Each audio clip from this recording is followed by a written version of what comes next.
Susundin ko ng lubos ang dakilang utos ni Kuya Jesus. Ang mabuting balita ng Panginoon ayon kay San Mateo. Noong panahong iyon, nagtipon-tipon ang mga Pariseo nang mabalitaan nilang napatahimik ni Jesus ang mga Saduseyo. At isa sa kanila, isang dalubhasa sa kautusan, ang nagtanong kay Jesus upang subukin ito. Guro, alin ang pinakadakilang utos sa kautusan? Sumagot si Jesus, ibigin mo ang Panginoon mong Diyos ng buong puso mo, ng buong kaluluwa mo, at ng buong pag-iisip. Ito ang pinakamahalagang utos. Ito naman ang pangalawa. Ibigin mo ang iyong kapwa gaya ng iyong sarili. Sa dalawang utos na ito, nakasalalay ang buong kautusan ni Moises at ang turo ng mga propeta.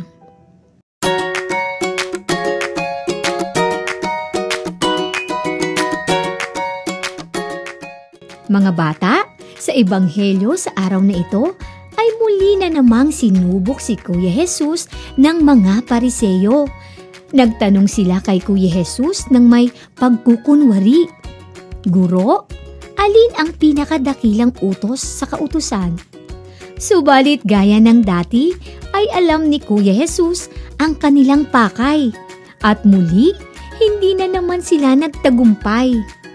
Akala nila sa pagkakataong iyon ay hindi na alam ni Kuya Jesus ang kanyang sasabihin dahil para sa kanila, sila lang ang magaling at maalam sa mga batas at utos ng Diyos. Ngunit sila ay nagulat at namangha sa sagot ni Kuya Jesus sapagkat hindi ito ang kanilang inaasahan. Sinabi ni Jesus sa kanila, ibigin mo ang Panginoon mong Diyos at ibigin mo ang iyong kapwa tulad ng iyong sarili. Dalawa lamang ang batas na binanggit ni Kuya Jesus. Pero sa dalawang batas na ito, nakasalalay ang lahat ng mga bagay na nasa kautusan. Narinig niyo na siguro ang tinatawag na 10 utos ng Diyos, mga bata. Ang mga ito ay ang mga batas o utos na ang Diyos mismo ang nagbigay. Binago ba ni Kuya Jesus ang mga utos na ito? Hindi! Dahil ang dalawang utos na binanggit ni Kuya Jesus bilang sagot sa tanong sa kanya ay ang kabuuan ng 10 utos ng Diyos. Ang kautosang ito ay tinatawag na ang 2 dakilang utos. Una ay ang mahalin o ibigin ng Diyos ng higit sa lahat. At ang ikalawa naman ay ang ibigin ng ating kapwa gaya ng ating sarili. Ayon sa katisismo ng ating simbahan, sinasaad ng 10 utos ng Diyos ang mga katangian ng pag-ibig ng Diyos at sa kapwa.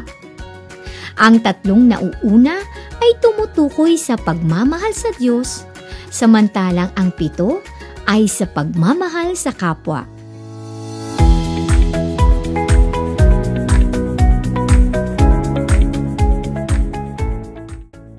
Paano natin ngayon mamahalin ang ating Diyos at ang ating kapwa? Pagmamahal sa Diyos. Kilalanin natin Siya bilang ating Panginoon.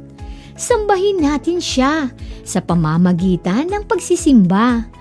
Lagi tayong magdasal sa Kanya at magpasalamat araw-araw, bago at pagkatapos gawin ang lahat ng bagay.